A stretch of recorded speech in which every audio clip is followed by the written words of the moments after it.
just legitimately sang all the summons names. They used that in the song.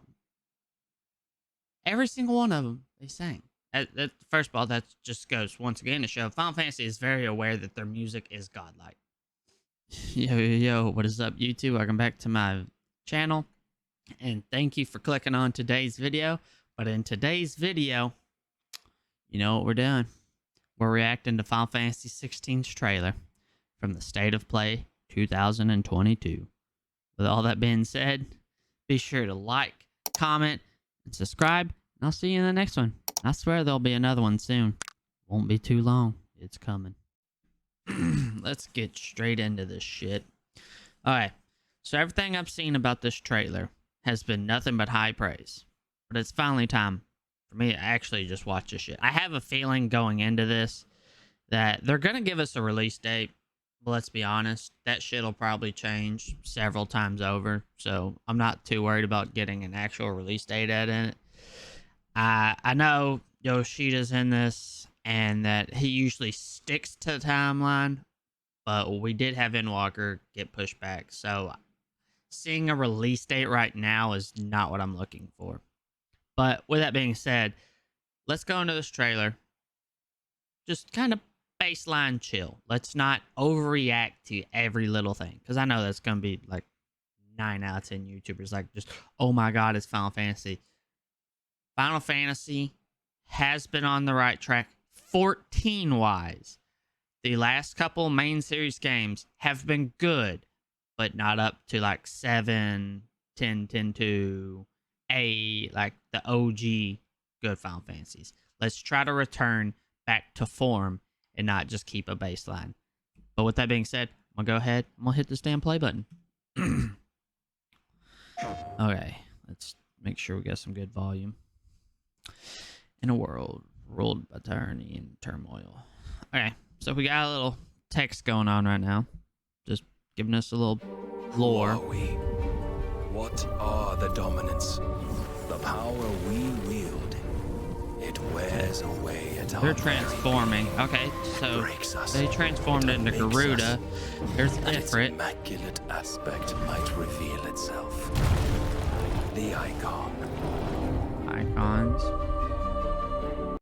Straight off the rip, well, first thing we'll notice right here is Final Fantasy's attention to music godlike. They've always had a good baseline for the music they should put in the trailers. It's just the truth. That they are very good at putting music in their trailers because it adds to the trailer and doesn't bring too much to it to where you're overwhelmed with, oh my god, the music's good. The trailer's It's kind of like the music helps the trailer rather than flood it with noise. There's going to be another war, isn't there? Every day we delay brings us closer to disaster. Okay, we're getting some gameplay. A little bit. Straight off the rip, it kind of reminds me... Straight from the rip, it kind of reminds me of 15 and 7 remake combat.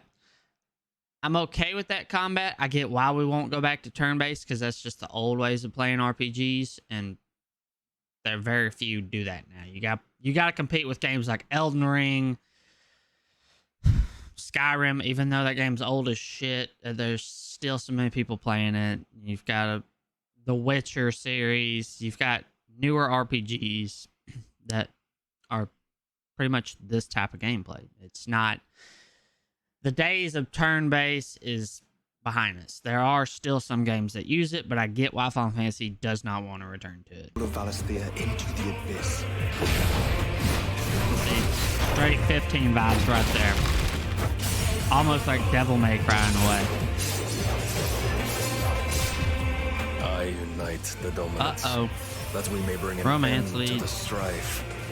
And found a new order to see us unto tomorrow. I mean, the combat looks really good, but I'm definitely afraid that they're going to over-focus on If I this. take the field, our Got some demons blood and gore. shake the island to its foundations.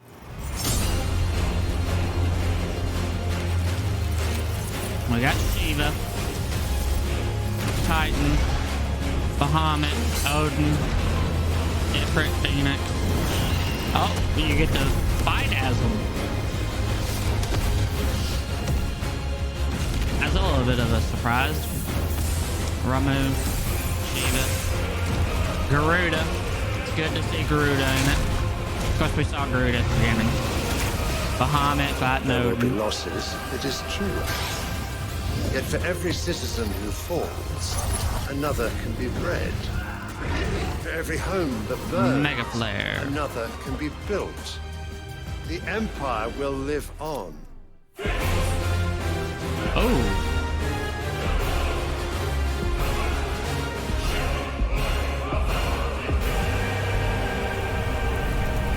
Let's just pause that right there.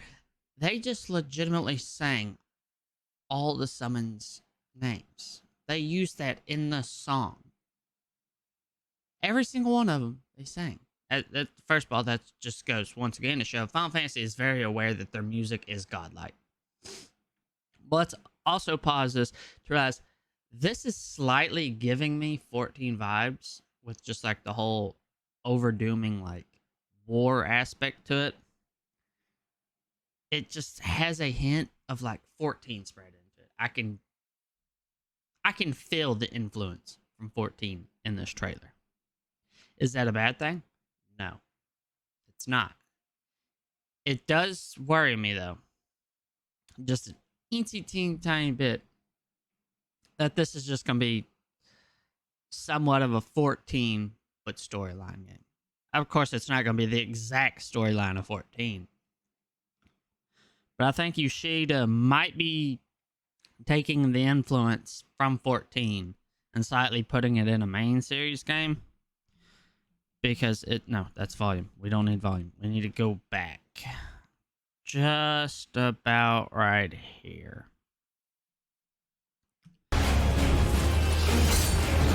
No. Right here. This right here strictly reminds me of the original trailer for 14.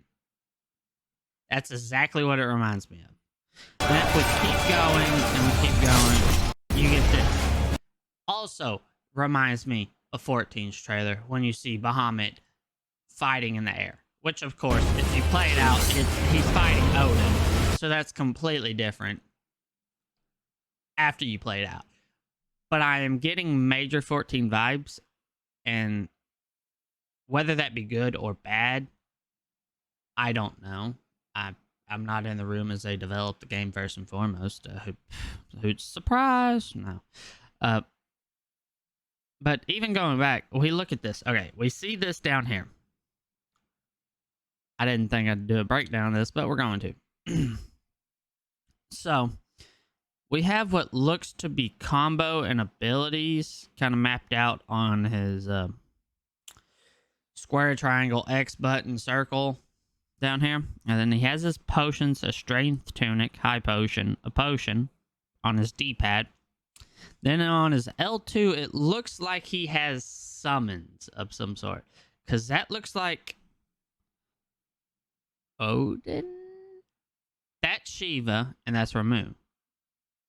And of course, he has what looks like a full break bar.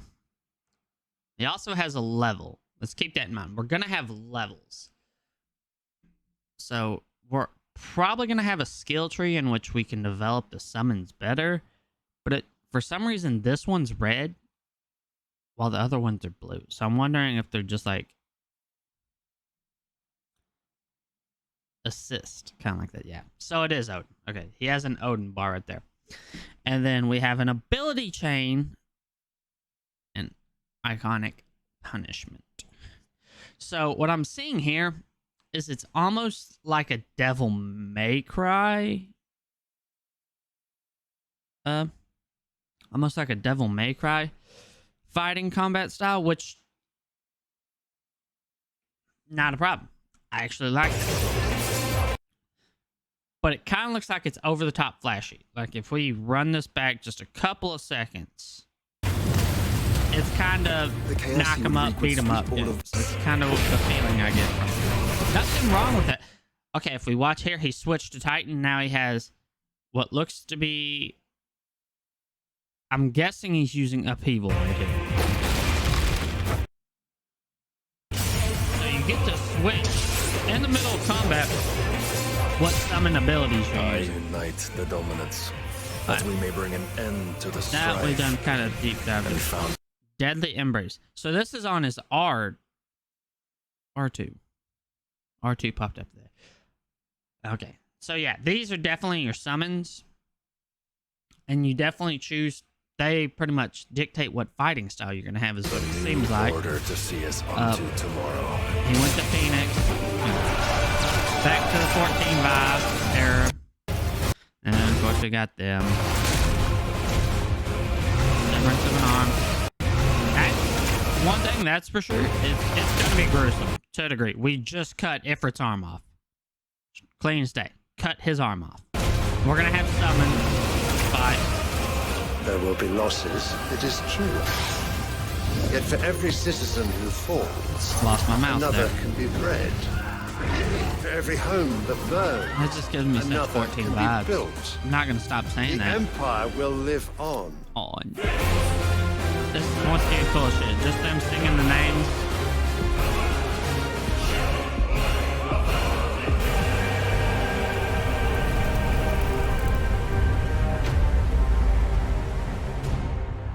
Now, I will say, I'm going to pause it. This is the last pause before this is just a done deal.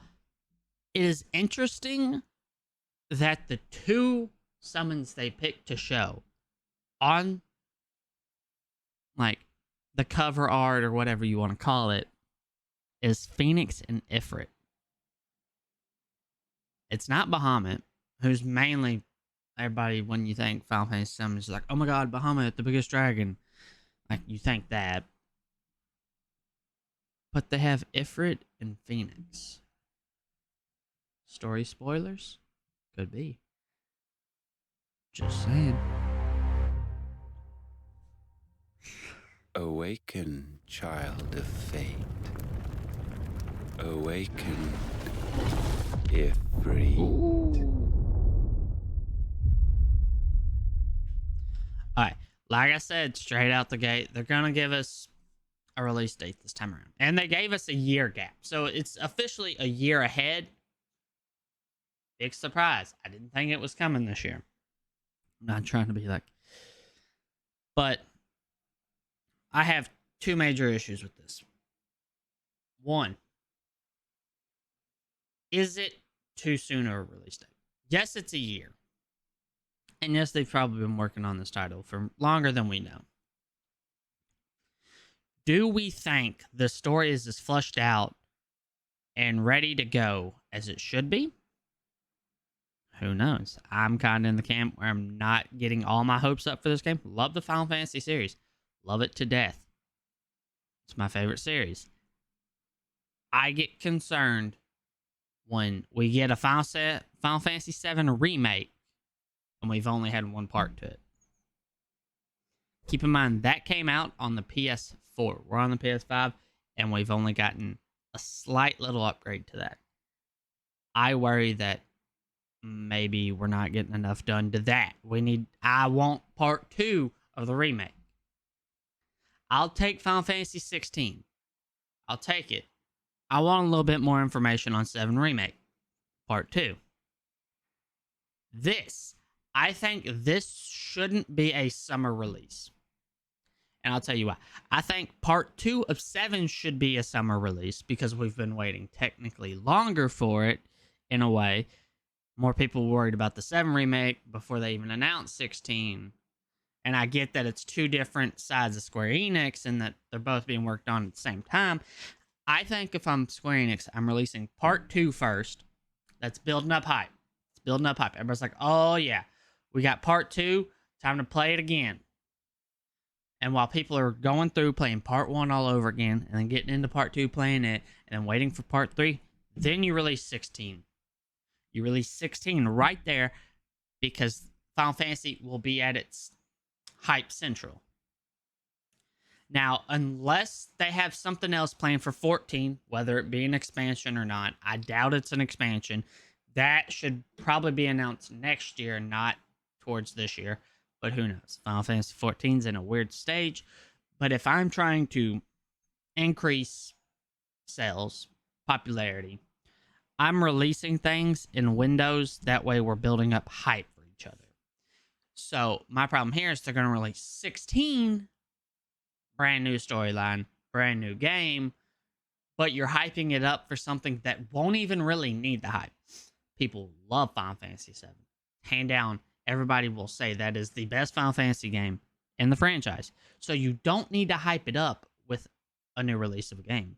I say you use part 2 to hype up the continuation of the storylines of the main series. You use part 2 to hype up 16. I would rather see part 2 come out next year than this one. I think this should have been a fall release of next year, and we should have got some information on 7. That's just me. I'm a little bit sad that we haven't really heard much about part 2. And I guess that's the end of the trailer. So they end the trailer off with release date. Now let's sum this all up. The gameplay, it looks fun. It looks kind of like Chaos of Origin, Final Fantasy. That was a good game. Played it all on stream. Loved it. Kind of reminds me of that combat style. Storyline, it looks like we're going to have households fighting for households, and each household has one of the summons. Like, one family tree is going to have Gerudo, one's going to have Ifrit, one's going to have Phoenix, one's going to have Odin, one's going to have Bahamut, one's going to have Titan. Like, that's what that's the vibe I'm getting. Great job on the music. 10 out of 10 on the music. Great job of giving enough information to be like, oh my god, edge of your seat. But it doesn't do too much to push you over. It's kind of like they're managing the hype, and I respect that because you overhype the game and then the game flops. Happens to a lot of games nowadays. But all in all, it was a good trailer. I just worry that it's not going to get the attention it needs, because I still feel like the majority of the Final Fantasy community might be waiting for part 2 of 7. I know I am. I'm excited for this one, but I'm a little bit hesitant just because Final Fantasy series hasn't been the greatest mainline, or the newest of the mainline series hasn't been the greatest. With that being said, like solo, like story-based games. Like, I get 14's story-based, but it's also an MMO. I mean, like in RPG, like 13, 1, 2, and 3, not the best. 15 was good. I like 15. That one made me feel some things. I love 15. I don't think it's one of the best in the series, but it was a good one. But I think, with that being said, look forward to the game, first and foremost. I do think it'll be a good game. I trust Yoshida. I want to see more from it, though. This was a good taste, a good sprinkle. A little, just like an appetizer, not the full entree. We haven't got the full entree yet. Once we get the full entree, then we need to get excited. This is just a little taste. I like what I'm seeing from the combat. I like the music they've already put in the trailer, because we're going to see even better music in the game. From what I can see of the storyline, it's going to be an interesting storyline. It does have slight 14 taste to it.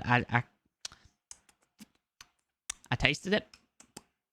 There was a little bit of a taste of 14, and Yoshida's big influence on it. But with that being said, be sure to like, subscribe, share it, and leave a comment down below whether you're more excited for 7 Part 2 or 16. Because I'm interested to know. I myself want to see 7 Part 2. I myself. But let me know down in the comment section down below whether you would rather have a 16 or 7 Part 2. That being said, peace. Have a good day, guys. See ya in the next one.